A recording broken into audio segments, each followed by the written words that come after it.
Selamat siang teman-teman semuanya. Adik-adik dan teman-teman dan ada Ibu Tatiana di sini, mahasiswa abadi. Dan juga kita kebetulan karena ini di UGM, Fakultas Ekonomi dan Bisnis, mungkin singkat dulu ada 3 dari alumni TCB kami. TCB itu seperti kayak management trainee. Ada Rino di sini, berdiri dulu sebentar.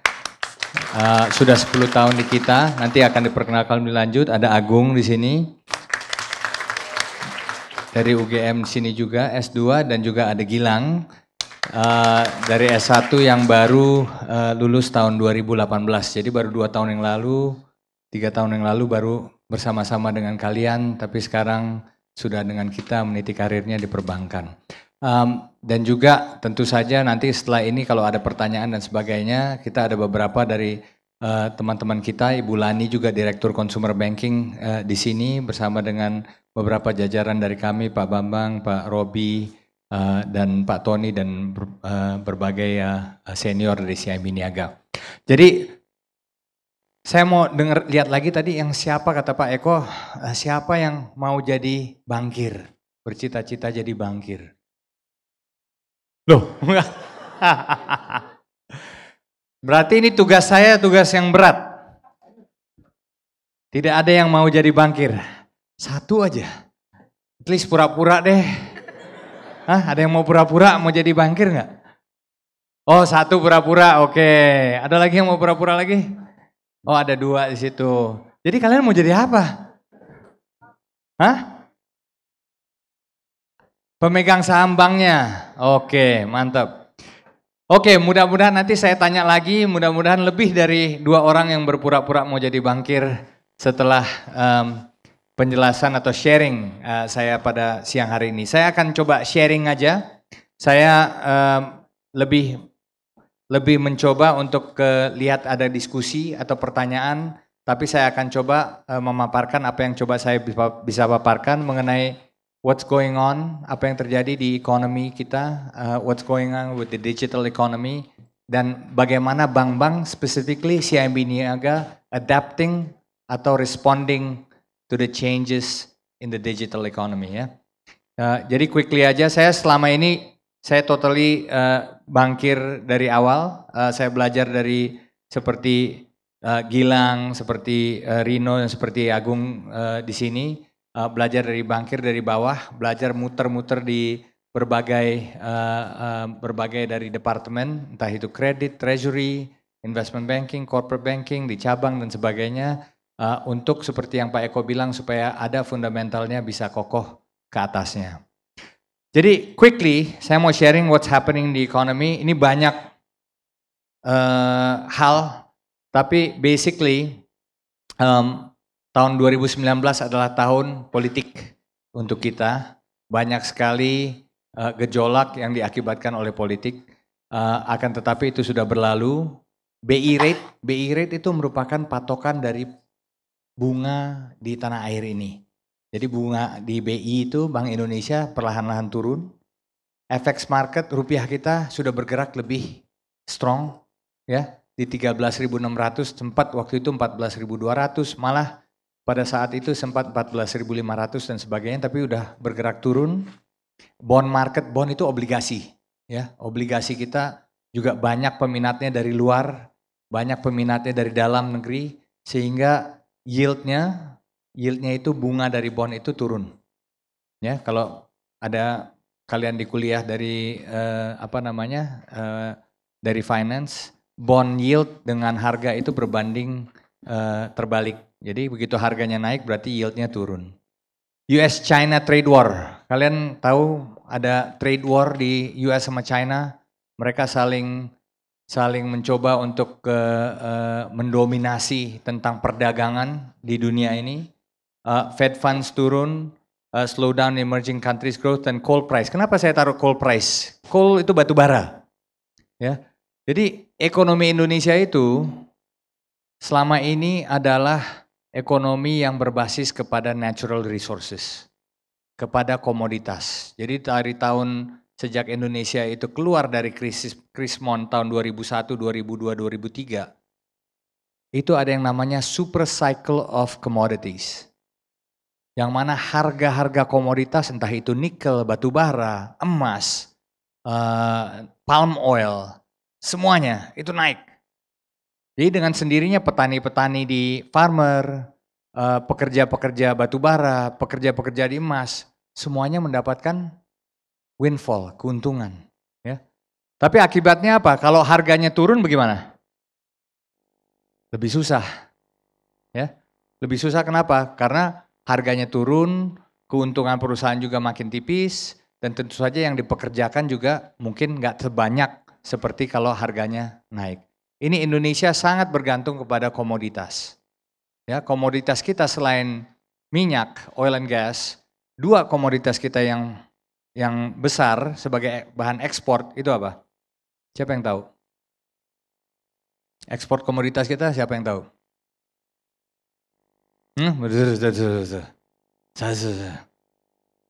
Kamu pakai masker bisa ngomong kan tapi? Oke, apa komoditas kita yang paling ini? Kelapa sawit bukan, Pak? Betul, ini pakai masker juga mantep. Kelapa sawit dan yang tadi saya katakan tadi batu bara, 100 buat kamu. Kelapa sawit dan batu bara. Kelapa sawit kita, siapa yang lebih besar dari kita produksi kelapa sawit di dunia ini? Tidak ada. Bukan Malaysia. Kita adalah terbesar produksi kelapa sawit di dunia. Kita dan Malaysia itu produksi sekitar 90% dari kelapa sawit di seluruh dunia. Ya. Ada yang tahu kelapa sawit asalnya dari mana? Yang nanam kelapa sawit? Ada pilihan. A. Aceh, B. Papua, C. Afrika, D. di Lampung.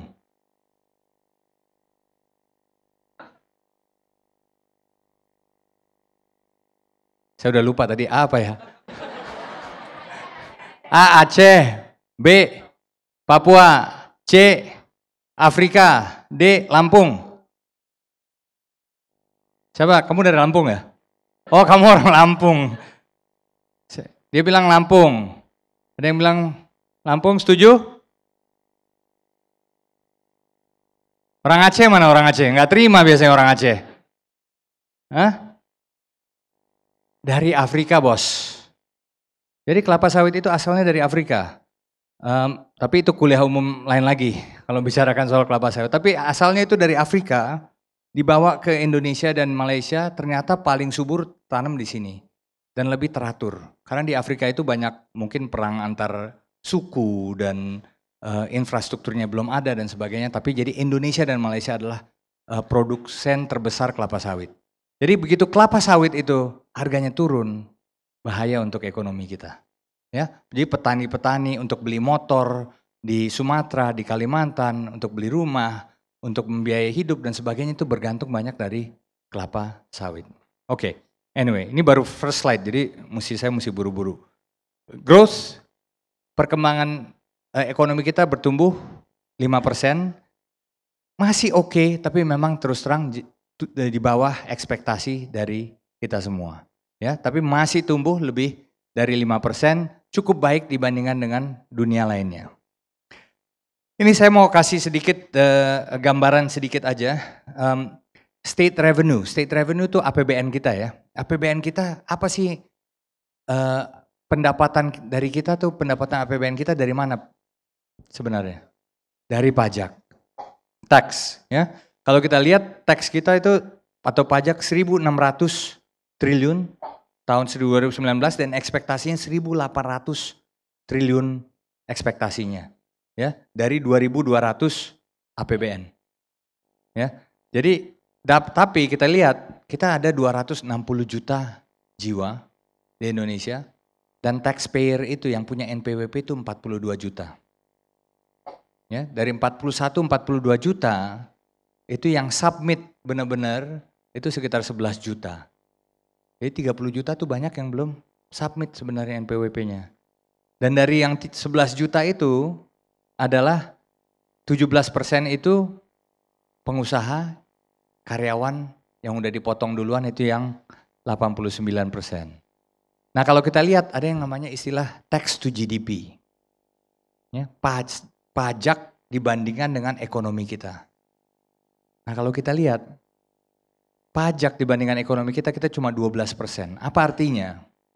Artinya negara-negara seperti Jepang, Australia, Korea, Amerika, even Thailand, even Singapura dan Malaysia, dengan ekonomi yang 100, pendapatan pajaknya dia bisa mencapai kayak Australia, 29. Jadi kesadaran bayar pajaknya dan orang ekstensifikasi pajaknya itu sangat luas. Jadi di Indonesia ini entah males bayar, kurang bayar, atau nggak mau bayar atau gimana. Tapi faktanya demikian, faktanya tuh India sama Cina aja yang di bawah kita dari segi pajak terhadap GDP. Ini penting sekali. Kenapa? Karena dengan ekonomi yang berkembang, kalau pajaknya tidak bertumbuh, nanti berhenti cycle-nya. Kenapa? Karena pemerintah tidak bisa membiayai infrastruktur, pendidikan, kesehatan, social safety nets dan sebagainya kalau pajaknya itu tidak menghasilkan sepadan dengan ekonominya.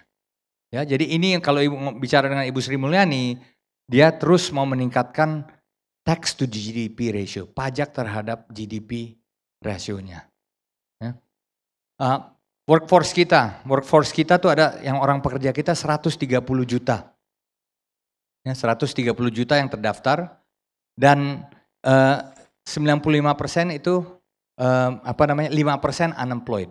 Jadi unemployment kita yang tidak bekerja dari 135 juta tuh hanya 5%. Which is good. Akan tetapi kalau kita lihat dari by education, kita ini adalah orang yang sangat beruntung di Republik ini.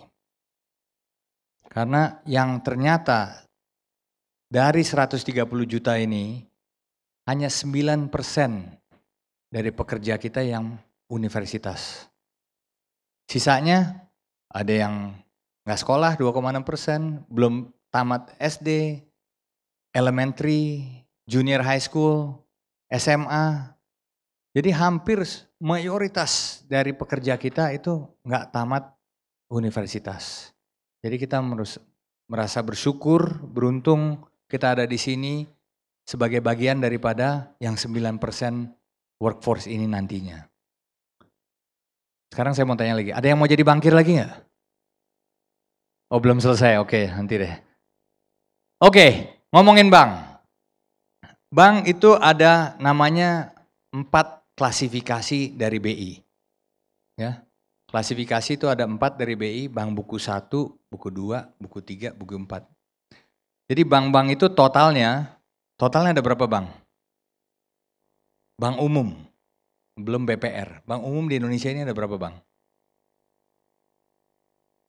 Oh, ada yang matematika cepet langsung ditambah-tambahin. Tapi kira-kira hampir 120 bank. Berapa? Hampir 120 bank. Dan bank yang paling top itu apa? Siapa?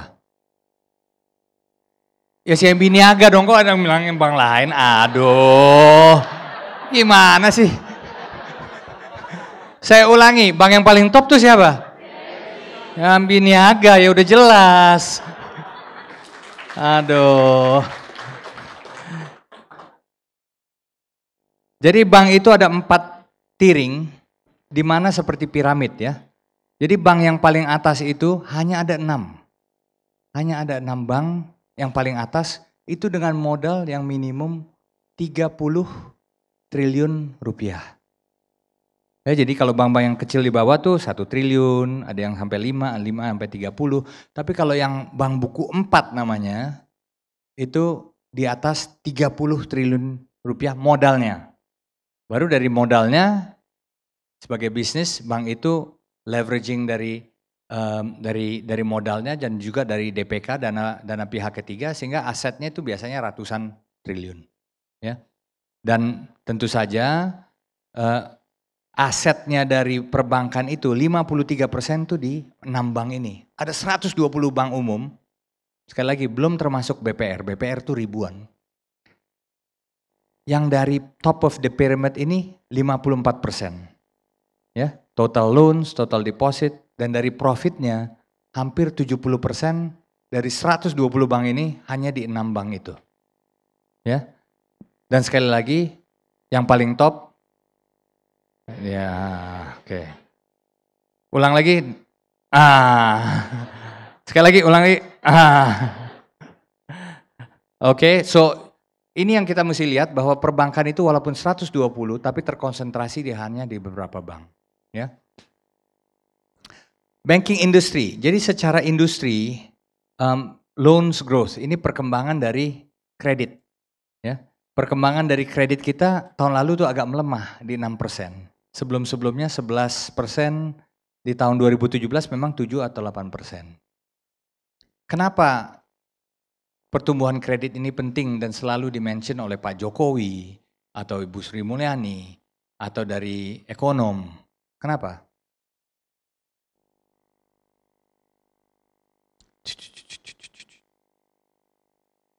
Kenapa penting?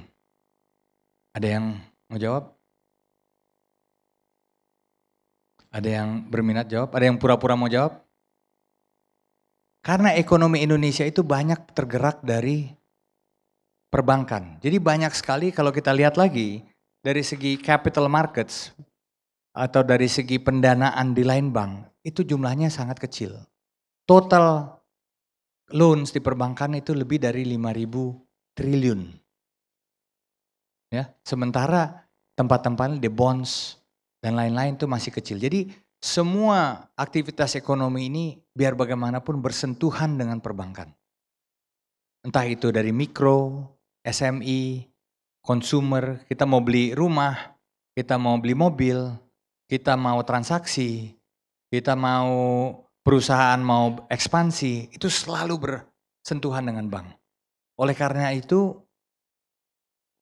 bila perkembangan dari kredit ini rendah, tentu saja growth-nya diekspektasi cukup rendah di ekonomi kita. Oleh karena itu orang selalu berkonsentrasi bagaimana kita bisa terus memasukkan credit growth. Ya. Mungkin sedikit lagi loan by industry. Nah ini yang agak menarik, kalau kita lihat pie chart ini, 53% itu dari korporasi, ya korporasi yang besar seperti entah itu Astra, Indofood, atau banyak korporasi-korporasi raksasa itu 53%. 28% itu dikonsumsi. Ya, seperti KPR, seperti credit card loan, personal loan, multiguna dan sebagainya. Dan sekitar 20% lagi itu di SMI, UKM. Ya, UKM itu banyak. Nah, kalau kita lihat dari industrinya, itu wholesale dan retail seperti di retail sector, fast moving consumer goods, manufacturing itu besar sekali. Manufacturing itu sekitar 900 triliun. Hampir 1.000 triliun di wholesale dan retail. Agriculture 365 triliun, construction dan mining 360 triliun, real estate 260 triliun dan sebagainya. Jadi cukup tersebar antara korporasi dan konsumsi dan UKM. Dan kira-kira yang besar-besar ini nih, ya wholesale, manufaktur, agriculture, construction, real estate, transportasi dan sebagainya. Oke. Nah ini ada data menarik lagi. Selain tadi tax to GDP, berapa besar kredit diperbandingkan dengan GDP kita? Jadi di Indonesia itu loans total kredit dibandingkan GDP kita hanya 39%. Ya, jadi ekonomi kita yang X, 1.000 triliun misalnya dibandingkan dengan loans ya, itu hanya 39%. Sementara negara-negara maju, kita lihat di Amerika, jadi 200%. Jadi penetrasi dari loans-nya tersebut sudah sangat menyebar, meluas ke seluruh pelosok. Jadi akses ke perbankan itu sangat-sangat dalam. Ya, kita lihat Jepang 170%, China, even Thailand, even Vietnam. Bayangkan itu, Vietnam itu negara yang lebih kecil dari kita. Mungkin kalau siapa yang udah pernah pergi ke Vietnam, kalau kita lihat di Indonesia itu lebih maju dan sebagainya. Tapi akses kreditnya ke semua pelosoknya itu jauh lebih dalam daripada kita, 130%. Dan Malaysia dan Singapura. Right? Depositnya sama, 34%, yang lain-lain jauh di atas ekonominya. Apa artinya? Masih banyak yang belum masuk financial inclusion. Masih banyak yang belum masuk ke sistem perbankan. Jadi ini nabung ya, yang 34% itu, jadi yang masuk ke sistem perbankan itu masih 34% dari GDP, dari deposito. Bukan deposito aja sih sebenarnya, savings account dan sebagainya, deposit. Apa artinya? Ini masih banyak uang yang dibawa bantal, mungkin ya. Siapa yang bawa bantalnya? Ada duit. Ada yang mungkin taruh di tempat lain, atau benar-benar tidak masuk, tidak mikirkan sama sekali tentang bank. Ya, jadi bagaimana kita meningkatkan ekonomi kita untuk lebih ini penetrasi ke perbankan ini sangat penting. Dari 34% itu kalau kita double, wah efeknya tuh sangat huge. Efeknya ini 34%, berarti dari 5.000 triliun mungkin naik jadi 10.000 triliun uang yang masuk ke perbankan. Dan kalau uang masuk ke perbankan itu bisa diputar lagi untuk diberikan kredit lagi, muter lagi, ekonominya menggulung, pekerjaan bertambah, dan seterusnya. Right? Ini yang penting sekali. Nah seperti saya katakan tadi, sisanya dari perbankan ini stock market, bond, tapi dibandingkan dengan perbankan masih kecil. Oleh karena itu sangat-sangat fundamental untuk kita ke depannya, bagaimana financial inclusion itu bisa kita terus dalami. Oke, ini access to financing. Nah, seperti kita bilang household debt per GDP, right? Household debt itu hutang dari kita semua, hutang KPR, hutang kredit card, hutang dan sebagainya. Yang paling banyak hutang tuh terhadap GDP-nya ternyata Australia 120%. New Zealand 94%. Malaysia, Thailand. Jadi hutang itu belum tentu bad sih. Belum tentu jelek. Kalau hutang itu secara produktif, seperti yang negara-negara ini, kalau kita lihat lebih maju negaranya, household debt-nya itu lebih tinggi. Ya, apa artinya? Artinya ekonominya lebih muter. Ya, orang-orang bisa memanfaatkan financial situations mereka untuk kelayakan hidup yang lebih tinggi. Ya, kayak di Amerika gitu. Di Amerika berapa? 76%. Malaysia 68%, right? Dan akses ke kredit ini dari untuk working age kita, ini cuma 29% yang ada akses ke kredit. Kebanyakan tidak punya akses ke kredit. Oke? So, dengan background seperti itu, saya mau masuk ke digital. Hold that thought. Tolong diparkir, hold that thought tentang financial inclusion. Saya mau masuk sedikit ke digital. Dan apa sih sebenarnya keuntungan atau perubahannya dari digital economy yang sekarang? Ya. Indonesia, sekali lagi, Indonesia adalah the fourth largest population. Dan dari segi internet user base, ini data 2018 dan tentu saja sudah bertambah. Kita ada 171 juta internet users. Ya, tentu saja China, India, dan United States karena dari segi populasi. Tapi yang menarik lagi ini, Indonesia is one of the most engaged social user base. Ini dari paling atas sampai bawah, Indonesia itu 3,5 jam per hari ngerjain social media. Siapa yang guilty di situ? Siapa yang 3,5 jam? Siapa yang 4,5 jam? Enggak juga. Siapa yang 7 jam? Sini lebih gila kali. Ya kalau kita lihat Indonesia itu 3,5 jam. Yang paling gede itu Filipina. Hampir 4 jam, baru Brazil, baru kita juara ketiga. Nggak tahu ini bagus apa enggak ya. Ada bagusnya, ada enggaknya. Ya. Kalau kita lihat negara-negara yang di atas tuh Argentina, Mesir, Meksiko, Nigeria, dan sebagainya. Tapi negara-negara yang maju cuma, Jerman cuma 1 jam, ya Perancis 1 jam, Australia. Jadi ada bagus, ada enggaknya juga nih. Makanya banyak hoax. Banyak hoax dan sebagainya itu di sini karena kita senang sekali 3,5 jam By the way, ini 3,5 jam hanya social media. Di lain social media sebenarnya rata-rata di Indonesia itu 4 sampai 6 jam. Ya, 4 sampai 6 jam, entah itu mau ke Tokopedia entah ke Gojek lah, mau apa, itu 4 sampai 6 jam baru ke internet, lihat-lihat yang sebagainya. Tapi di sini sih katanya kalau di UGM saya dengar Pak Eko katanya sih kebanyakan kalau ke internet juga liatin pelajaran UGM, Pak. Mata kuliahnya apa gitu. Jadi itu yang saya dengar sih katanya Pak Eko.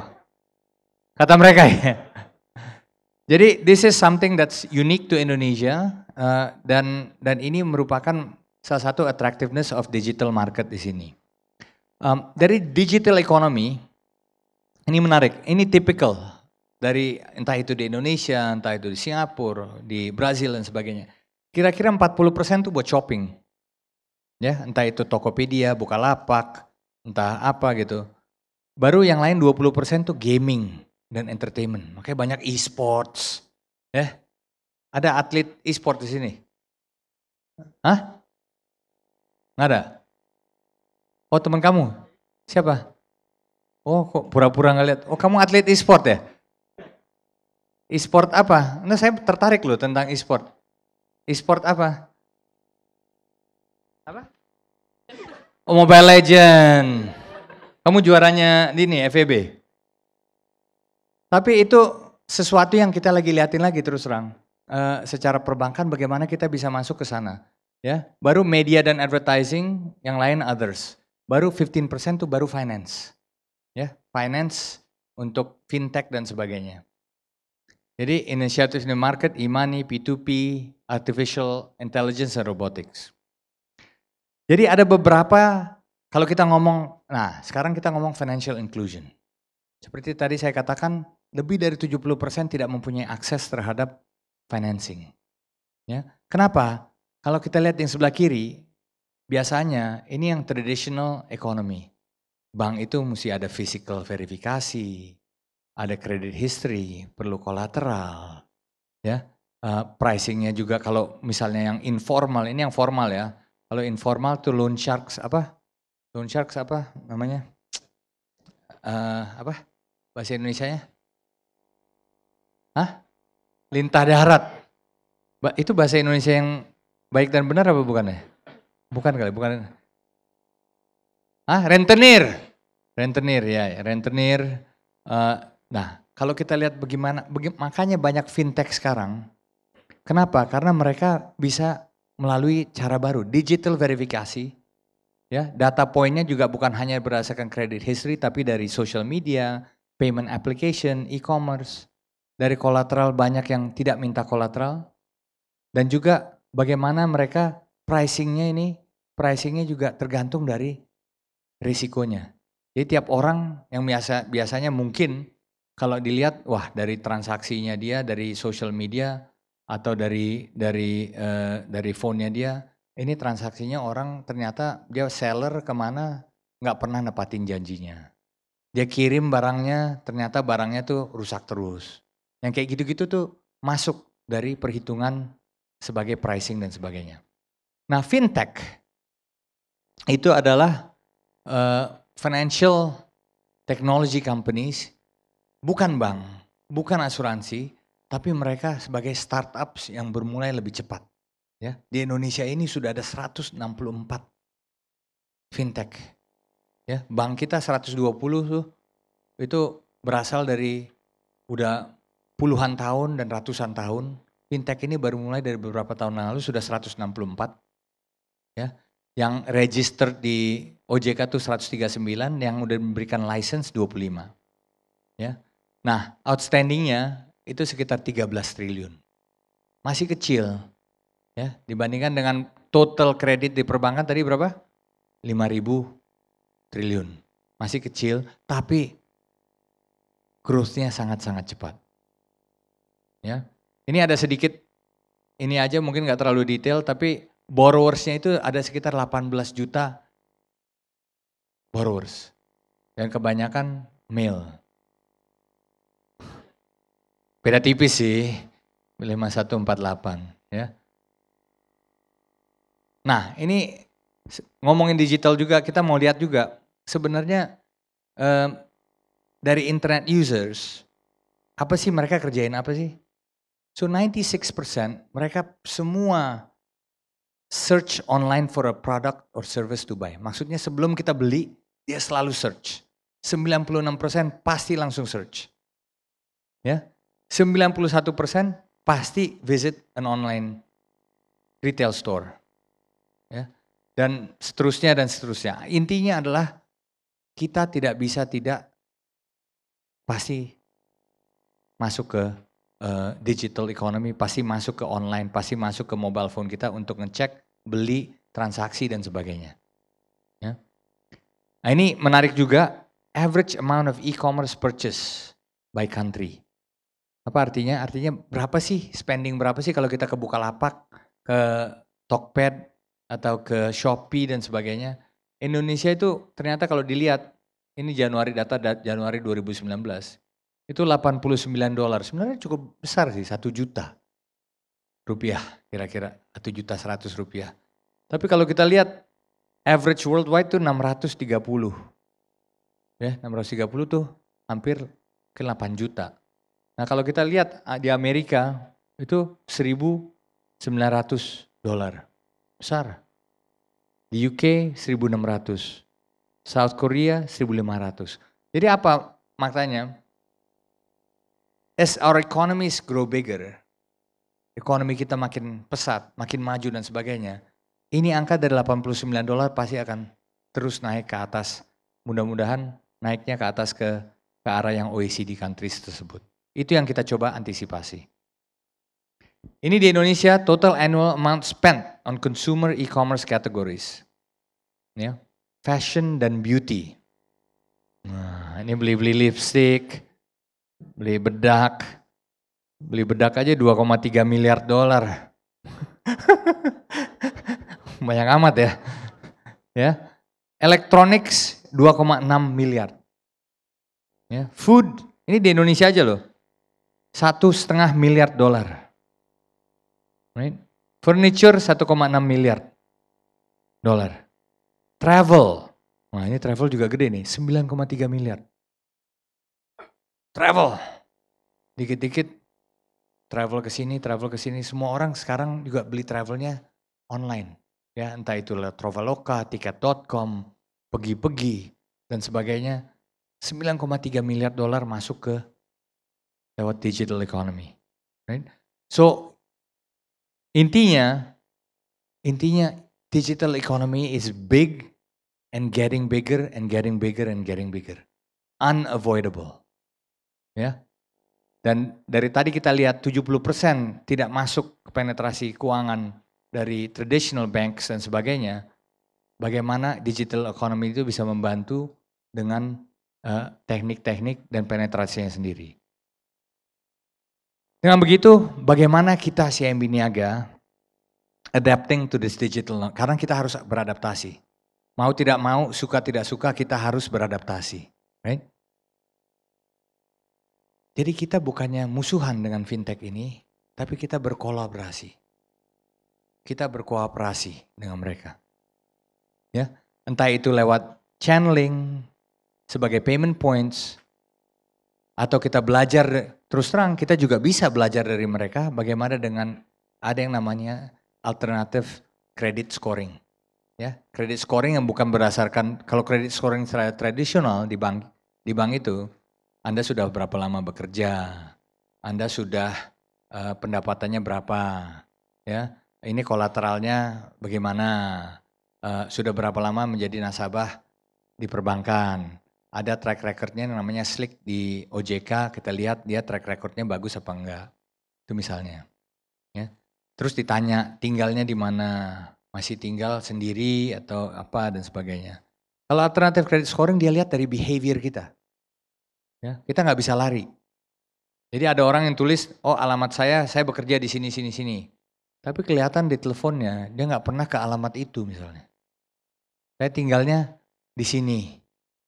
Saya tinggalnya di jalan ini. Tapi tiap malam, kelihatan dari handphonenya ternyata kan ada location services. Misalnya. Ketahuan dia kok ternyata di sono. Wah, itu Entah itu sama istri satu lagi atau memang bohong gitu. Ya kan, jadi yang kayak begitu-begitu tuh sangat intuitif dan ada namanya alternative credit scoring analysis yang berbeda dari traditional credit scoring. Ya, dan kita partner dengan mereka berdasarkan apa yang dia bisa, apa yang kita bisa, dan kita berkolaborasi dengan fintech itu. Ya. Dan banyak, nah misalnya seperti kayak Gojek sama Grab. Semua Grab drivers itu mempunyai account dengan CIMB Niaga. Jadi tiap kali semua, makanya di cabang di sini juga kita waktu itu hampir kewalahan untuk menerima mereka karena banyak sekali. Waktu itu hampir 50.000, 60.000 per bulan itu Grab drivers semuanya sama kita. Ya. Jadi Gojek juga mereka ada yang namanya rekening ponsel kita.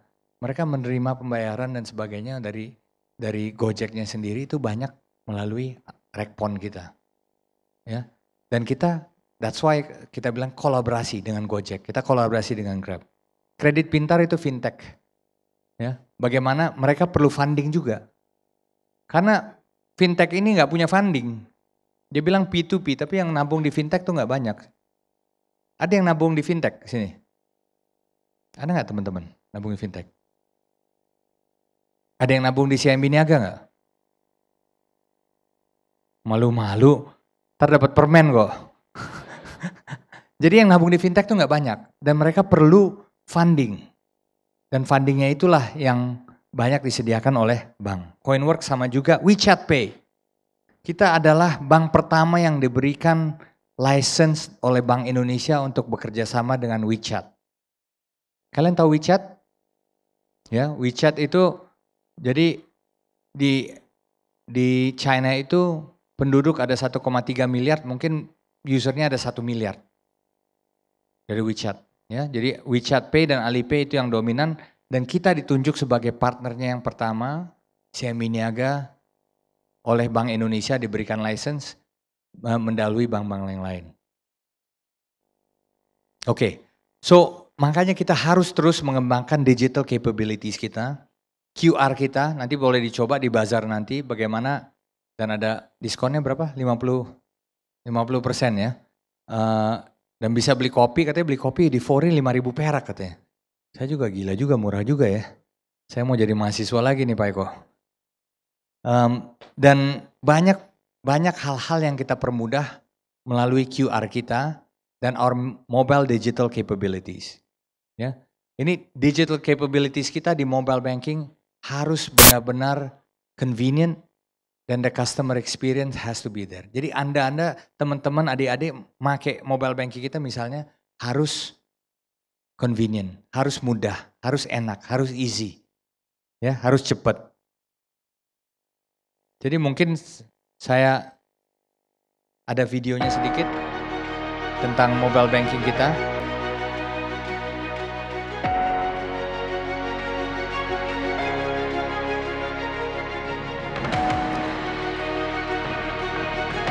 Jadi kita mencoba bagaimana kemudahan itu bukan hanya untuk transfer atau apa, bisa account opening, face recognition,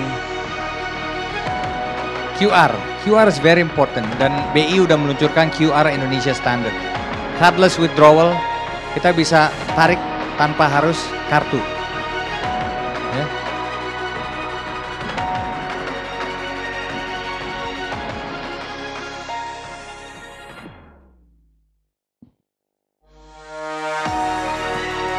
Kita akan relaunch tahun ini kayak preview aja, jadi Okto Mobile. Okto itu maskot kami. Nanti akan bisa beli bond, bisa beli reksadana. Jadi di mobile banking itu bisa beli reksadana. Di credit card bisa cicilan dan sebagainya, installment bisa kerjakan sendiri. Loans, kita bisa langsung apply loans dari mobile banking kami. Poin ekstra bisa langsung di-redeem. Jadi benar-benar dari seluruh kebutuhan kita, saya maunya semuanya di sini. Ya. Semuanya harus bisa dilakukan di sini. That's what we wanna do. Right?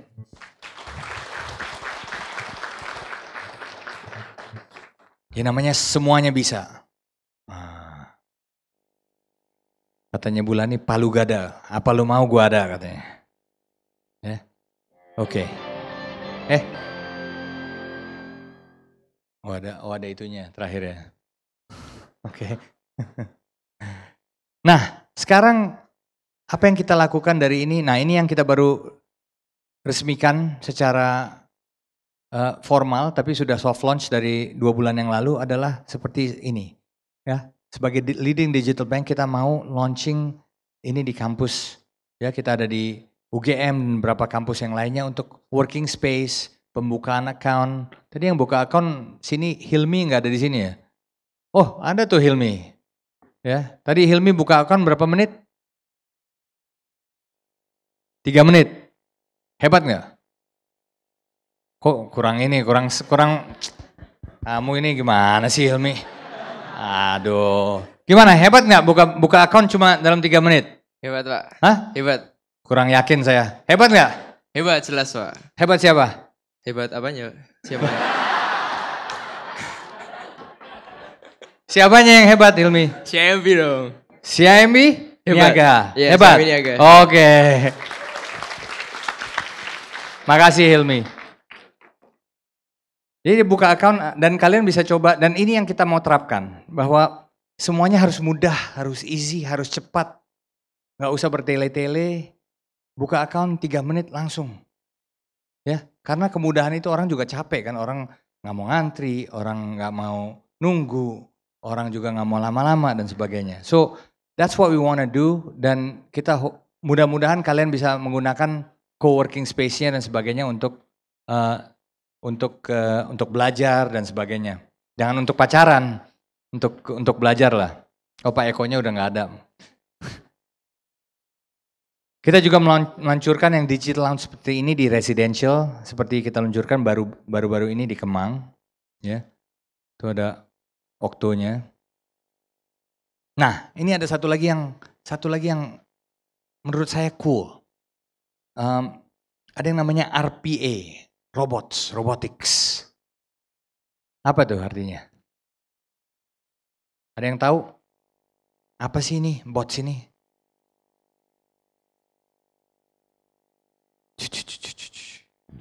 Ada yang tahu nggak? Apa ini robot? Kita ada robot-robot gitu. Di sini siapa yang robot di sini? CIMB Niaga. Hah? Gimana tuh? Ada yang pernah dengar nggak robotics? Robotics itu adalah bagaimana kita mengganti dari transaksi yang manual, pekerjaan yang repetitif, kita pindahkan ke robots. Dan robotnya itu bukan kayak yang Star Wars R2-D2 yang gede gitu, terus jalan-jalan begini gitu, robot bukan. Bukan gitu, tapi proses otomasinya. Jadi kita sudah membuat, ini berapa nih? 1, 2, 3, 4, 5, 6, 12 robot. Sebagai contoh ya, jadi ada biller statement dan rekonsiliasi. Jadi dulu biller statement dan rekonsiliasi dilihat dari sistem sini, dilihat dari sistem sana, ditarik dari sini, baru dilihat mungkin ada VLOOKUP dan sebagainya, tapi orang yang kerjain. Jadi kadang-kadang miss, kadang-kadang salah, lama, kadang-kadang gak tepat. Tapi itulah pekerjaan kita selama ratusan tahun, ngeliatin begitu. Ya. Tapi dengan robots, semuanya itu ada programnya basically. Diprogramkan sebagai robot yang mana nggak harus ada orang di situ, tapi udah diprogramkan sehingga dari sini, di sana, di match di sini misalnya, rekonsiliasinya itu dikerjakan oleh robot. Efektif, cepat, lebih murah, dan orangnya juga nggak harus di sana. Ya. Jadi ada salah satu misalnya yang Malta nih, conversion payment. Jadi ada nasabah kita yang memerlukan pembayaran dilakukan setiap hari, katanya mau masuk ditransfer sebelum dia mau transfer ke luar negeri sebelum jam 7 pagi. Dan itu ribuan transaksi tiap hari. Ya. Jadi ribuan transaksi tiap hari, ada yang namanya kalau di bank itu ada yang maker, checker. Ada yang kerjain maker supaya ada yang konfirmasi, biar nggak salah. Ya. Itu ribuan tiap hari sebelum jam 7 pagi. Jadi jam berapa orang-orang kita mesti di kantor? Kalau mesti transaksi sebelum jam 7 pagi, let's say jam 6.30 pagi, jam berapa mesti di kantor? Hah? Jam berapa? Jam 10, ya nggak bisa dong. Hah? Subuh? Subuh juga mungkin belum tentu ya, karena mungkin perlu 3 jam, 4 jam gitu. Jadi mereka mungkin mesti jam 2, jam 3 gitu kan. Siapa yang mau jadi bankir? Jam 2, jam 3? Hah? Jam 2, jam 3 kantor? Nggak ada. Jadi kita kerjakan namanya robotnya ini Malta. Jadi semua transaksi itu sudah diprogram dari hari sebelumnya. Jadi orang nggak usah masuk ke kantor pun sudah diprogram dan sudah ribuan transaksi itu jalan. Ribuan transaksi itu jalan, diotomasi dan juga sudah melalui proses checking dan rechecking seperti yang biasanya, hanya jauh lebih tepat, jauh lebih cepat dan tidak ada kesalahan-kesalahan yang manual. Ya. Jadi ini mungkin saya kasih video lagi satu lagi tentang RPA, Robotics Process Automation.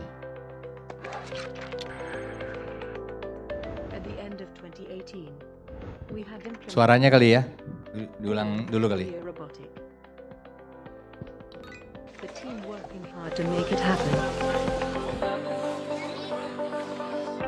Even though it is holiday time, our baby has Suaranya? automated billing offline Saya naikin lagi. and online settlement. It can grab information from various sources such as ini robot yang FTP, kerjain. email, Tadinya other orang application, and then process Sudah it like a terprogram human secara would do. sistematis. Now, we take it a step further. Welcoming our Nero Mark II.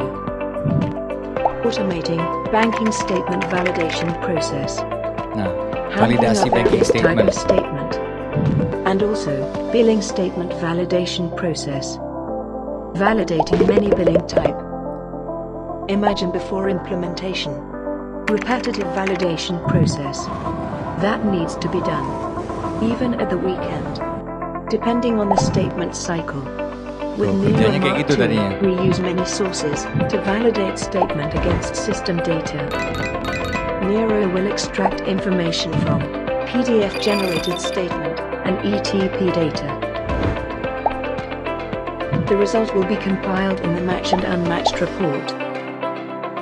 Matched report will proceed to be approved, while unmatched report will be sent to related unit to follow up.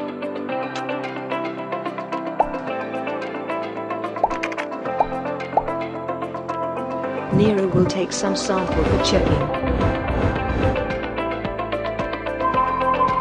This will ensure the statement that customer received is correct. And what's the benefit? 24/7 Nero, reduce and eliminate overtime taken by employee, eliminate eyeballing, thus will reduce human Nggak ada error, human error and lagi, increase 24 productivity. jam dan produktivitas cepat. Ya. Jadi ini dikerjakan oleh tim kita sendiri. Ya, tim kita sendiri yang develop robot-robot itu dan sudah 12 so far dan kita akan launch many more. Ya. Oke. So, waduh saking terkagumnya sampai. Jadi oke, jadi kita backtrack dulu sedikit. CIMB Niaga, ya. Katanya Hilmi sih, bukan kata saya, katanya top banget. Katanya Hilmi tadi. Employee kita 52%, ini demografik, saya mau kasih gambaran sedikit aja tentang Niaga. Female-nya 52%, baru yang laki-lakinya 48%. Ya. Jadi hampir even. Ya. Tapi secara age group, yang di atas 53 tahun tuh hanya 1%. Ya. Yang di atas 40 tahun itu 24%. Jadi hampir 70-an something persen, 75% itu di bawah 40. Ya. Jadi yang di bawah 25% tuh 10%, 25 tahun tuh 10%, 25-30 tuh 24%. Jadi banyak dari workforce kita, dari karyawan kita masih muda-muda. Saya menganggap 40 masih muda sih. Kalau kalian mungkin nganggapnya nggak tahu. Tapi banyak dari yang dari millennials yang so-called millennials are actually our employees. Jadi 70% di bawah 40. Dan what we do is kita mau coba menyesuaikan bagaimana aktivitas. Kenapa? Karena aktivitas milenial itu di dalam CMB Niaga juga. Karena kita tahu nasabah kita akan ke sana.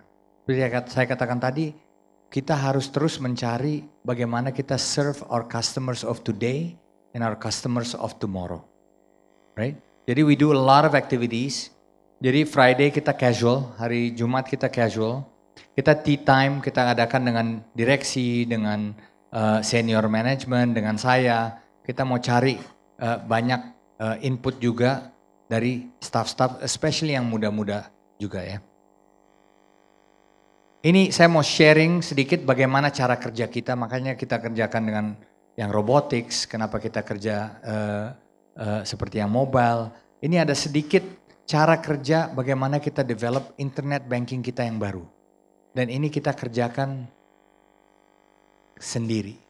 Kita nggak undang orang untuk kerjakan, kita kerjakan sendiri. Bagaimana kita mengerjakan itu sendiri dengan metodologi yang namanya agile. Ya, mungkin ada videonya sedikit satu lagi.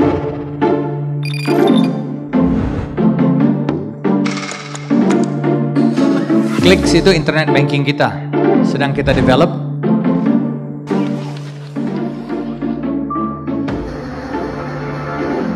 Suaranya mungkin cengin.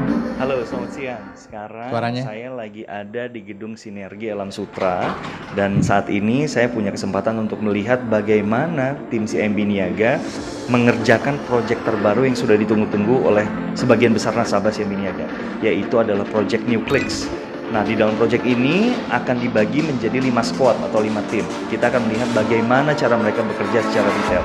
Yuk, bareng-bareng kita lihat.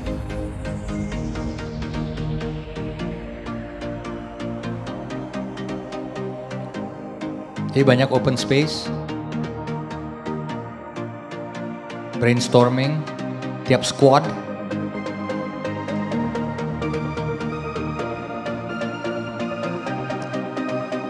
Jadi ada sprint, jadi tiap minggu ada solusi,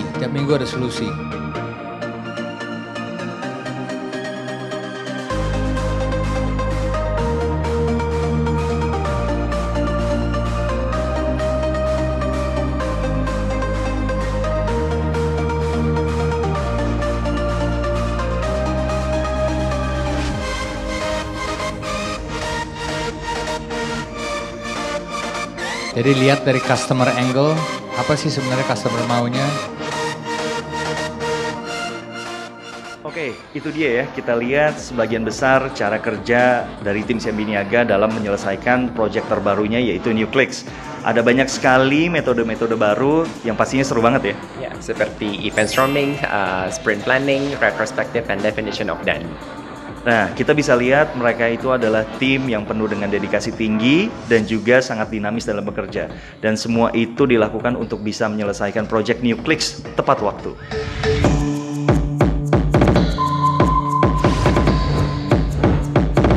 Ini semua feature-nya dikerjakan in-house.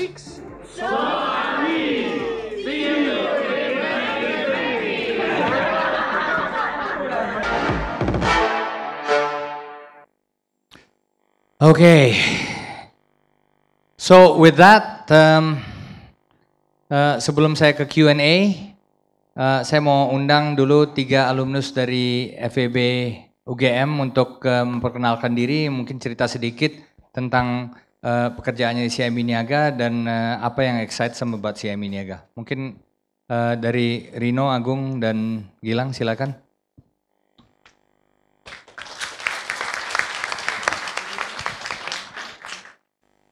Siapa? Agung dulu, Agung. Oke, selamat siang. Mana anak MM, ada anak MM nggak? Nggak ada. Oke, ada? Oh iya, oke, salam ya. Jadi batch berapa? 73. Ya kita cuma beda 23 batch ya. Gak jauh. Oke, perkenalkan nama saya Agung. Saya lulusan MMUGM batch 50 tahun 2010. Tapi tenang, saya termasuk 74% yang dikatakan Pak Tigor tadi ya. Jadi masih cukup muda. Oke, saya join di CIMB Niaga di 2010 tahun yang sama. Pas lulus, jadi waktu itu kita di manajemen trainee TCB di Complete Banker. Dan banyak teman-teman saya juga bukan lulusan ekonomi ya. Jadi ada teknik lautan, ada perikanan atau manapun. Jadi jangan khawatir, banking itu nggak cuman kita belajar banyak di situ. Di TCB kita itu diperlihatkan bagaimana bank bekerja dari aspek operasional, ngelayanin teller di cabang sampai naruh dokumen jaminan hingga visi strategi manajemen juga itu ke-expose semuanya. Jadi jangan khawatir teman-teman, kalau sama sekali di kuliah kayak gimana masih sama sekali nggak punya bayangan tentang banking, ketika masuk nanti semuanya pasti akan jelas dan akan mudah selama memang teman-teman mau belajar ya, karena memang untuk bisa maju kita harus terus belajar. 10 tahun saya di CIMB Niaga, yang mungkin yang sangat menarik adalah tidak ada habisnya belajar. Selalu ada hal baru yang kita pelajarin. Apalagi tadi Pak Tigor sudah menjelaskan bahwa 4-5 tahun ini eranya benar-benar disruptif. Kita terpaksa harus mikir keras bagaimana perubahan ini kita nggak ketinggalan. Bagaimana kita bisa ikut menunggang ombak perubahan ini agar kita selalu terus on top. Mungkin itu dari saya. Selanjutnya akan di Mas Trino, silakan. Makasih Agung. Oke, terima kasih. Kemudian saya sama Agung ini satu angkatan batch 50. Kita lulus 2010 ya Agung ya. 2010 kita langsung join ke CIMB Niaga. Pertama kali sangat excited sih di CIMB Niaga itu. Terus terang saya lulusan dari FEB sama. Dan kemudian ditugaskan di finance. Kemudian pertama kali pengalaman itu langsung terjunkan di project.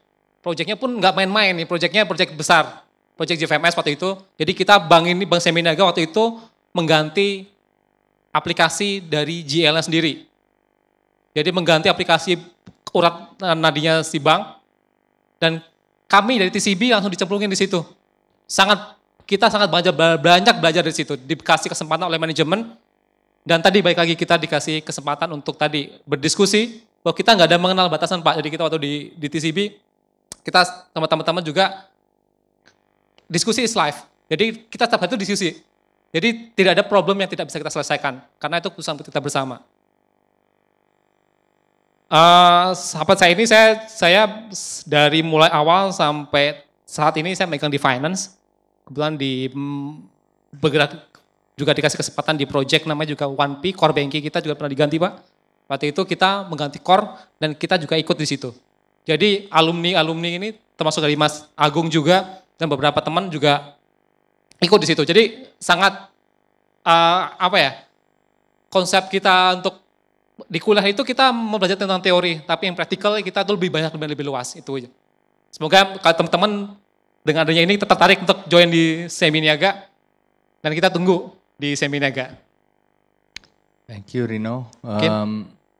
Next ya, Gilang. Oke. Selamat siang teman-teman. Perkenalkan, dari mas-mas ini saya yang paling muda, saya yang paling original, masih baru selesai. Nama saya Gilang Nur Rahim Trimulyono, bisa dipanggil Gilang. Saya asal dari Jakarta, cuman kuliah S1 di UGM. Jadi I was one of you guys here about 5 years ago.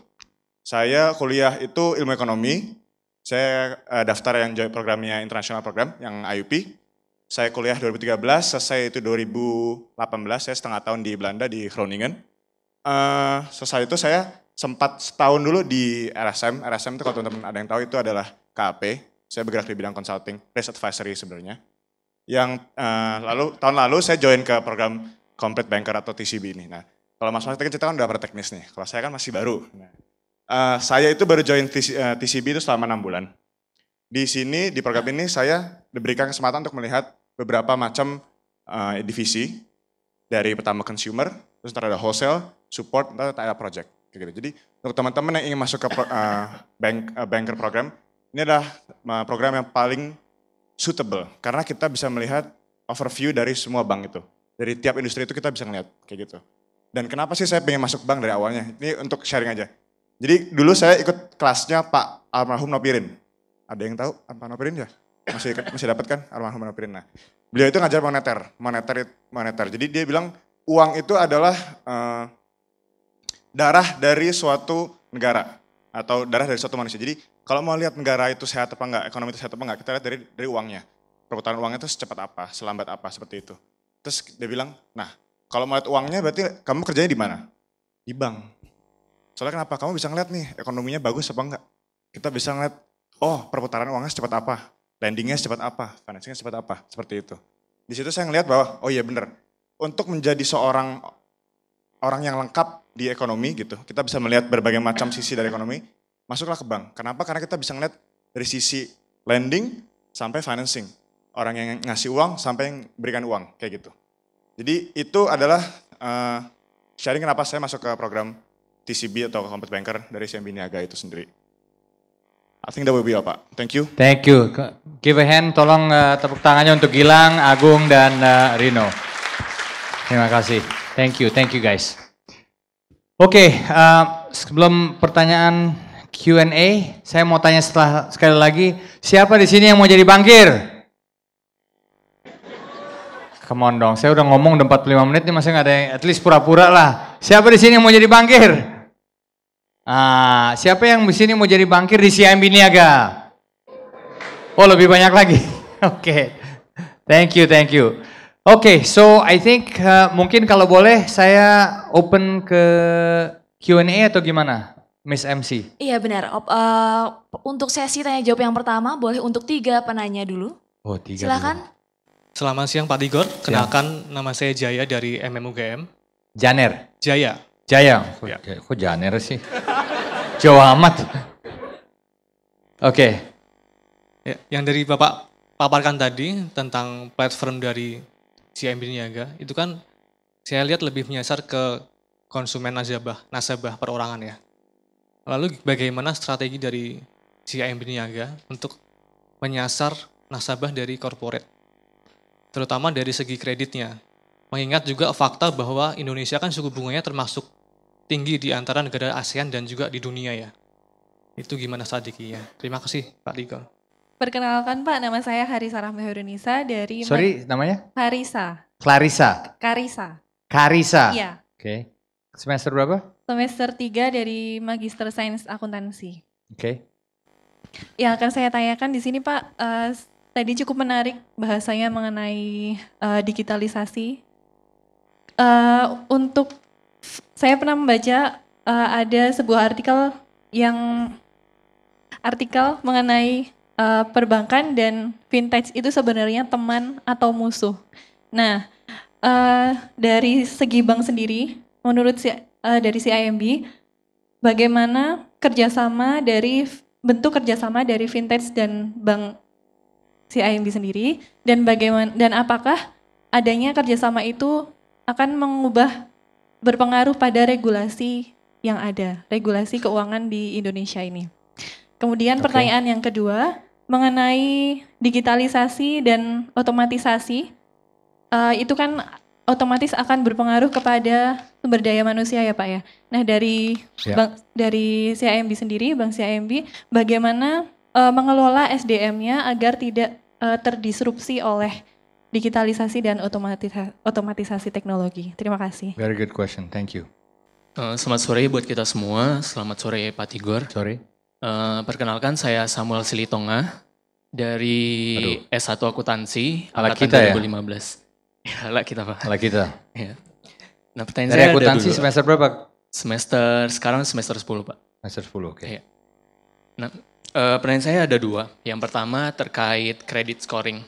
Jadi saya pernah mendapatkan undangan untuk mengunjungi kantor uang teman, di mana di ruang teman itu seperti yang Bapak bilang tadi, saat mereka melakukan credit scoring, mereka cenderung menggunakan beberapa elemen mulai dari sensor yang ada.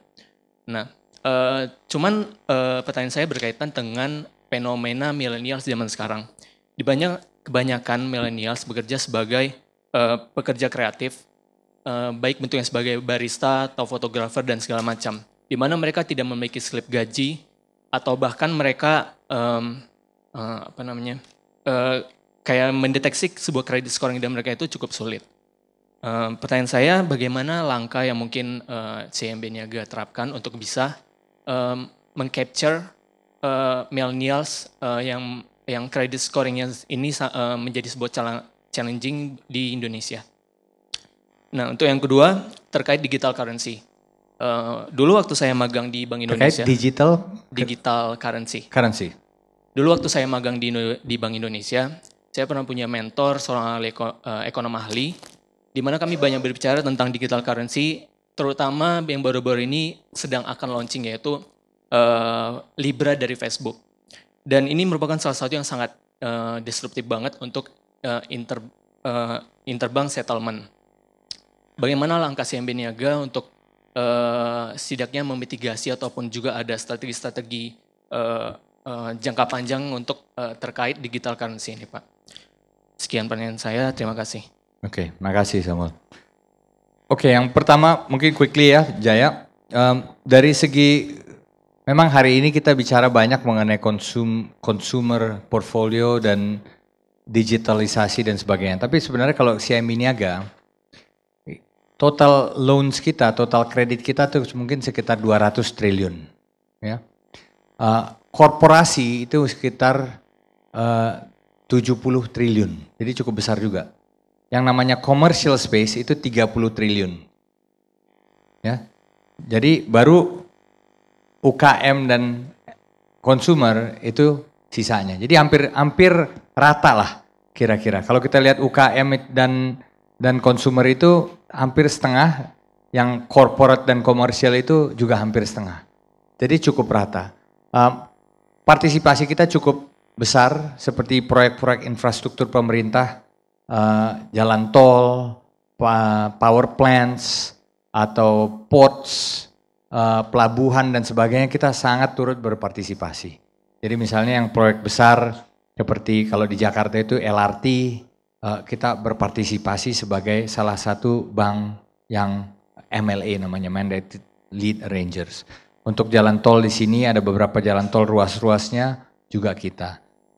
Pendirian power plant juga kita. Tapi bukan itu aja, dari korporasi-korporasi swasta juga kita banyak berkecimpung sana. Cuma saya hari ini tidak menjelaskan lebih lanjut, tapi good question. Kita terus penetrasi ke sana, akan tetapi saya merasa growth, perkembangan yang sangat cepatnya nanti akan jauh lebih di UKM, SME, dan consumer. Korporasi akan terus growing, tapi mungkin rate of growth-nya tidak secepat dari consumer dan UKM bisnis. Ya. Tadi Karisa bicara soal fintech, ini teman atau musuh? Ya, bukan teman tapi mesra, bukan itu. Tapi sebenarnya kita bukan melihat mereka sebagai musuh, kita melihat mereka sebagai potential collaborator. Dan mereka banyak sekali, seperti saya katakan tadi, missing pieces untuk their business to be successful. Kenapa?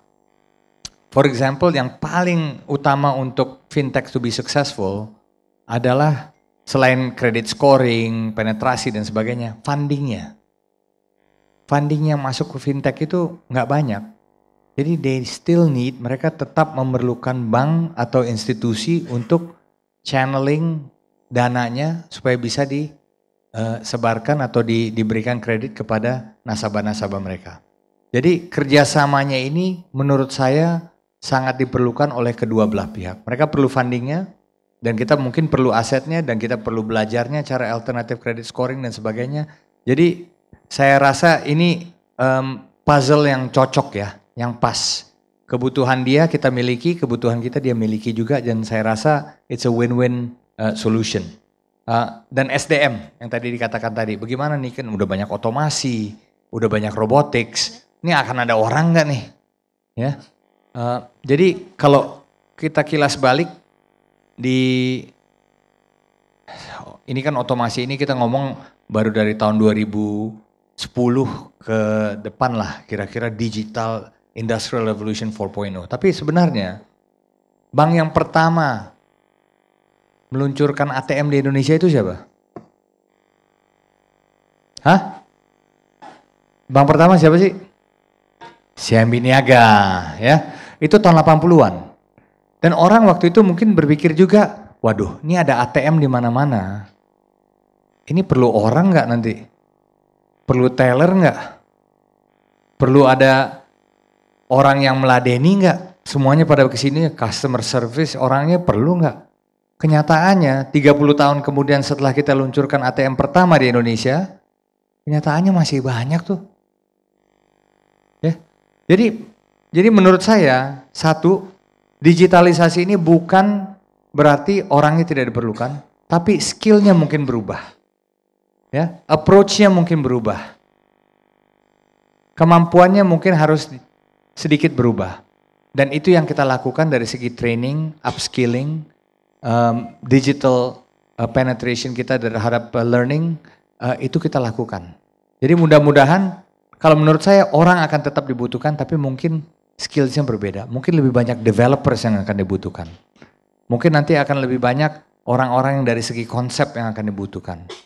Mungkin lebih banyak orang yang untuk dari segi teknologi yang akan dibutuhkan. Jadi menurut saya skillsnya itu berbeda dan kita akan terus training itu.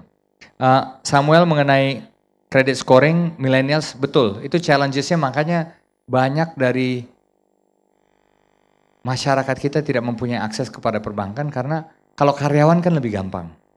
Karyawan itu sudah lebih gampang. Karyawan itu sudah ada jelas slip gajinya, dia udah berapa lama bekerja dan sebagainya. Tapi yang bukan itu bagaimana? Nah, kebetulan kita tuh salah satu bank yang sangat aktif di bagian artis sebenarnya. Jadi teman-teman kita nih kayak Pak Robi dan sebagainya yang heading ini kenal sama artis semuanya. Jadi kalau mau kenal sama artis, tanya Pak Robi. Jadi artis-artis terkenal di Indonesia ini banyak yang berhubungan dengan kita. Kenapa? Karena sebelum alternatif credit scoring, tapi kita melihat dari berbagai faktor. Tapi nggak semua bank bisa begini dan nggak semua ini nggak berlaku dengan semua pendapatan ya. Entah itu barista, entah itu ada yang jualan comai atau apa. Makanya solusinya sebenarnya memang betul dari alternatif credit scoring. Jadi alternatif credit scoring ini yang kita juga coba pelajari, makanya kita bilang fintech ini bukan musuh tapi teman. Kita coba pelajari juga apa sih yang mereka bisa kerjakan yang kita belum kerjakan sebagai traditional players. Ya. But one thing yang kita harus ingat, dan ini selalu dipegang teguh, bahwa bank itu adalah business of trust. Bank itu memegang dana masyarakat. Ya, jadi kita tidak bisa sembarangan untuk melemparkan kredit karena kita harus ada prinsip kehati-hatian yang sangat dalam. Karena uangnya nasabah itu yang kita pegang. Ya, jadi bank itu biasanya kalau kita lihat dari capitalnya dia, modalnya dia, let's say modalnya dia yang paling gede lah, misalnya modalnya dianggap 20%, 80% itu dana masyarakat yang disalurkan. Kalau yang disalurkannya itu ternyata macet, bagaimana pertanggungjawabannya terhadap masyarakat? Jadi makanya di traditional banks itu sangat hati-hati, ada reasonnya, tapi bagaimana kita bisa belajar dengan fintech ini saya rasa terus kita perlu pelajari. Ya. Digital currency, Libra dan sebagainya, memang Libra came out mungkin last year ya, tahun lalu. Sebelum Libra juga tentu saja dari segala digital currencies, kalian tentu tahu cryptocurrencies dan sebagainya yang banyak beredar. Ternyata itu up and down juga dari harganya dan sebagainya. Dan saya rasa banyak dari regulator, Bank Indonesia termasuk di dalamnya, khawatir bahwa kalau tidak di-manage dengan baik, ini bisa menjadi liar. Ya, cryptocurrencies itu bisa menjadi liar. Kenapa? Karena kalau di bank itu kita ada yang namanya anti money laundering procedure. Kita mesti tahu ini orang ini dananya dari mana, kegunaannya untuk apa? Apakah ini dana dari terorisme? Apakah ini dana dari uang tadah? Apakah dana ini dari orang maling, dia masukin ke situ, ataukah dana ini bekas hasil dari kejahatan? Kita tuh mesti, di bank itu mesti jelas dananya. Nah, memang kalau di luar perbankan, hal-hal seperti itu menjadi tidak seperti yang fokusnya di perbankan. Nah, regulator kita, biar bagaimanapun, mereka concern, mereka sangat fokus terhadap hal-hal ini. Jadi menurut saya, hype-nya akan banyak, cryptocurrencies, the digital currencies dan sebagainya. Tapi menurut saya, kedepannya tergantung dari regulator-regulator itu sendiri. Dan menurut saya, regulator tidak akan dengan mudahnya membuka semua kerannya sehingga currency seperti itu merajalela tanpa ada prosedur-prosedur yang ketat seperti di perbankan. Next 3 questions atau gimana? Masih ada 5 menit lagi Bapak untuk 1 atau 2 penanya, silakan. Halo, perkenalkan Pak, saya Farel dari Ilmu Ekonomi UGM angkatan 2017. Pertanyaan semester saya, 4. Sekarang semester 6. 6. Ya. Pertanyaan saya terkait peluncuran digital launch dan rebranding dari produk Go Mobile CIMB ini. Saya lihat branding yang dipakai itu convenient banget untuk anak muda seperti saya dan mungkin teman-teman di sini. Tapi saya nggak yakin atau saya belum tahu mungkin apa pendapat orang-orang yang lebih tua gitu Pak buat desain ini. Karena saya jujur saya pernah baca artikel kalau misalkan sebuah aplikasi perbankan mungkin produk lain Pak bukan CIMB itu mempertahankan tampilan software, tampilan aplikasinya yang kuno gitu biar mudah diakses oleh orang-orang tua. Orang-orang gitu, yang tua. Nah, saya pengen nanya bagaimana pandangan Bapak mengenai Very good question, Farel. Ya. Oke. Terima kasih. Terima kasih atas waktu yang diberikan. Perkenalkan Pak, nama saya Yadi, YADI. Yadi. Saya mahasiswa FEB UGM, kebetulan dari kelasnya Pak Eko yang tadi. Terkait dengan materi yang disampaikan. Semester berapa kamu? Baru semester 4 Pak. Semester 4. Iya. Di era digitalisasi seperti ini, bukan hanya risiko digital yang harus diperhatikan ya. Salah satunya adalah perilaku dari individu sendiri yang semakin berubah gitu dan kadangkala susah untuk ditebaknya. Nah, terkait dengan yang dilakukan oleh CIMB dengan menggandeng berbagai fintech untuk sama-sama mengambil pangsa pasar, apakah itu akan berbuah positif atau berbuah baik untuk CIMB itu sendiri? Mengingat fintech sendiri di kalangan masyarakat ada yang menganggap bahwa itu rentenir yang berkedok fintech. Ada asumsi seperti itu. Nah, apa berkedok fintech? Sorry. Rentenir. Oh, rentenir berkedok fintech. Okay. Nah, dengan basis bank yang bekerja atas trust, kepercayaan, apakah pertimbangan seperti itu sudah diperhitungkan? Terima kasih. Terima kasih. Hilmi. Iya, mau bertanya Pak, penasaran. Hilmi. Assalamualaikum warahmatullahi wabarakatuh. Nama saya Hilmi dari manajemen 2011. Semester 6. Yang ingin saya tanyakan adalah mungkin tadi menyinggung ada 6 bank terbesar di Indonesia, itu salah satunya CIMB gitu Pak. Nah mungkin saya ingin bertanya terkait dengan positioning dari di industri perbankan itu sendiri terkait dengan persaingan antara, mungkin kita tahu bahwa BUMN itu 4 bank sendiri gitu yang dari top 6 bank di Indonesia gitu. Betul. Itu sebuah suatu mungkin kalau bisa dibilang untuk berkompetisi dengan keempat bank yang itu dibawahi oleh pemerintah itu sudah sangat susah gitu. Nah, apalagi yang mungkin satu bank swasta lain itu juga sudah besar gitu. Nah, yang ingin saya tanyakan adalah bagaimana positioning dari yang diambil CIMB ini untuk menghadapi kompetisi tersebut gitu. Dari bank BUMN yang sudah dikepung oleh 4 bank pemerintah dan 1 bank swasta yang sudah sangat besar gitu. Nah, bagaimana positioning dari CIMB yang mungkin ke depan akan seperti apa dan mungkin sekarang itu posisinya lebih ingin menonjolkan seperti apa gitu daripada bank-bank yang lain seperti itu Pak. Terima kasih. Very good question. Oke. 3 question ini ya. Saya mulai dari yang terakhir aja dulu dari Hilmi. Bagaimana positioning kita ke market yang sangat kompetitif, especially dengan adanya bank-bank yang lain yang cukup besar lainnya. Kalau menurut saya mau tidak mau kita harus bekerja lebih cepat, bekerja lebih inovatif, bekerja lebih kreatif, dan bekerja dengan lebih melihat pasar yang bukan hanya sekarang tapi in the future. Ya. Oleh karena itu kalau melihat dari top 6 bank ini mungkin cukup banyak konsensus yang bilang bahwa CIMB Niaga adalah bank leading digital terdepan di Indonesia. Walaupun mungkin ada beberapa bank yang lebih besar. Tapi the leading digital bank in Indonesia itu mungkin cukup banyak konsensus bahwa itu adalah CIMB Niaga. Jadi kita mau menempatkan diri dari positioning kita bahwa we're the front and leading bank di digital transformation ini. Dan kita mengetahui kalau misalnya ke depannya ini, tadi kan saya sudah paparkan bagaimana behavior, kelakuan dari nasabah, dari masyarakat ini benar-benar ke digital economy.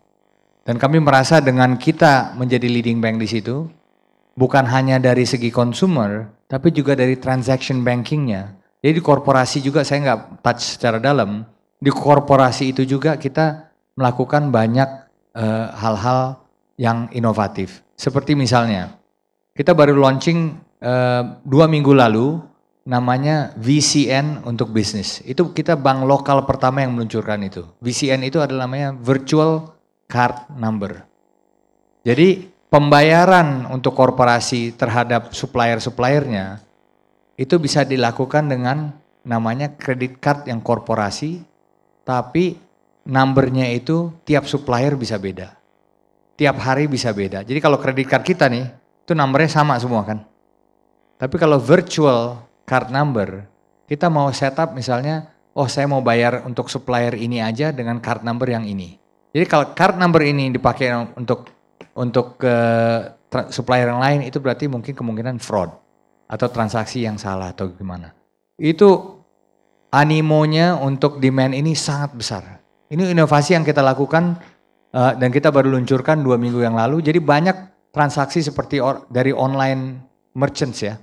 Orang merchants itu banyak misalnya beli, kita bicara misalnya tiket.com, pergi-pergi dan sebagainya atau Traveloka. Dia beli room nights dari booking dari berbagai orang lah, booking.com atau apa. Dan dia kirim pembayaran itu bukan hanya dari ini tapi melalui VCN itu. Jadi udah benar-benar kelihatan, benar-benar nggak ada fraudnya itu diminimize sama sekali. Jadi banyak inovasi-inovasi yang digital ini bukan hanya di consumer dan UKM, tapi juga di korporasi yang kita lakukan. Jadi di answer to ini, we want to be continuously thought as the leading digital bank in Indonesia. Right? Tadi Yadi mana tadi? Oh, kamu di depan Yadi. Rentenir berkedok fintech. Ini bagaimana kita apa namanya, how do we wanna be associated dengan rentenir berkedok fintech. So saya merasa ada 2 hal. Satu, memang rentenir itu konotasinya sangat jelek, ya, karena lintah darat dan sebagainya. Akan tetapi kalau saya melihatnya, step back dari definisi itu, ada definisi bahwa risk based pricing. Pernah dengar ada namanya risk based pricing? Risk based pricing adalah pricingnya kita, harganya atau interest rate yang kita bayar itu mestinya berbeda-beda tiap konsumen. Misalnya Anda tiap bulan bayar cicilannya on time, tidak pernah nunggak selama 10 tahun. Saya tawarin loan baru pada Yadi. Kamu maunya dapetin loan ini dengan harga misalnya 10%. Terus si Hilmi juga minta loan baru, tapi dia kadang-kadang nunggak, kadang-kadang telat. Ini bukan beneran ya. Terus dia juga minta, harganya dia mestinya dia borrow lebih dari 10% apa di bawah 10%? Harusnya di atas dong. Karena resiko kamu tuh lebih rendah. Betul nggak? Jadi ada yang namanya risk based pricing. Nah, rentenir itu yang dinamai rentenir saya nggak tahu sampai berapa puluh persen atau bagaimana. Tapi ada fintech-fintech yang hanya khusus nggak terlalu risikonya terlalu tinggi. Risikonya lebih rendah, tapi mungkin yang belum dicapai perbankan. Nah mungkin itu adalah di underbanked population yang mungkin orangnya mustinya bayar on time dan sebagainya, tapi mungkin belum pernah dites aja, jadi kita nggak tahu kan. Tapi fintech-fintech ini bisa ngetes dengan cara-cara yang non-traditional. Nah, oleh sebab itu kita nggak mau bekerja sama dengan 164 fintech yang ada. Kita baru bekerja sama dengan 4 atau 5 fintech yang ada. Kita seleksi. Memang benar, ada banyak kejadian seperti ada yang katanya bunuh diri lah, ada yang katanya ini, itu kan hal-hal yang memang terjadi. Kenapa? Karena dulu tuh fintech itu, what happens is mereka punya contact numbers dari semua teman-teman kita. Kalau nggak bayar, dia langsung kontakin nih. Si Hilmi nggak bayar, Yadi nggak bayar, si Samuel nggak bayar, Jaya nggak bayar. Toto dikontakin kalian semua. Cariin dong si Jaya nih. Dia nggak bayar, udah ngebayar utang udah 3 bulan. Malu. Ya, tiap-tiap ketemu, lu Jaya lu ngutang ya sama si fintech ini. Kenapa nggak bayar? Ya kan, Yadi kenapa? Nah itu memang akhirnya sama OJK di-regulate. Ada beberapa hal yang bisa di-crawl, bisa diambil datanya dari handphone, ada yang nggak bisa.